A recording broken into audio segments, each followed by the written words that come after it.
Hi there, my name is Dave. I'm speaking to you from my own private spaceship here in virtual reality using a software called Immersed. There's a link to Immersed in the description down below.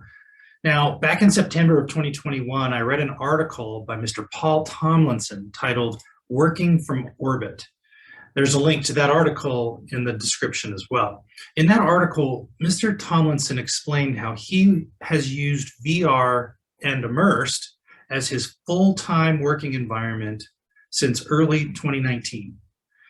Inspired by the article, I purchased my own VR gear for less than $500 and began to work in Immersed full-time, just like Mr. Tomlinson. Now, please know that I am not an Immersed employee or affiliate. I'm a paying customer.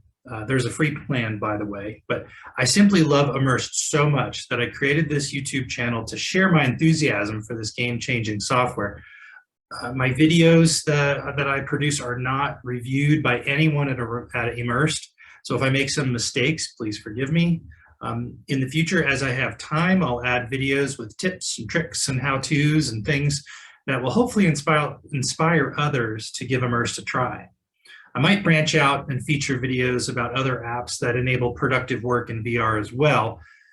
And I'm going to organize this channel into playlists of similar types of videos. So look around, check out the playlists, check back often for new videos. Feel free to comment, like, share, subscribe, all those things that people tell you to do all the time. This is only a hobby for me, so I can't promise, well, making these videos is a hobby. Working in Immersed is how I do my job now. But I can't promise that I'll respond to comments in a timely manner, but I'll do my best. And in the description down below are links to not only Immersed, but the Immersed Discord community. I really encourage you to check out the Discord community. There, you're going to find hundreds of people like me who love the product, who are willing and able to help you get the most out of this amazing technology. Give Immersed a try. It's kind of amazing. Thanks, and God bless you.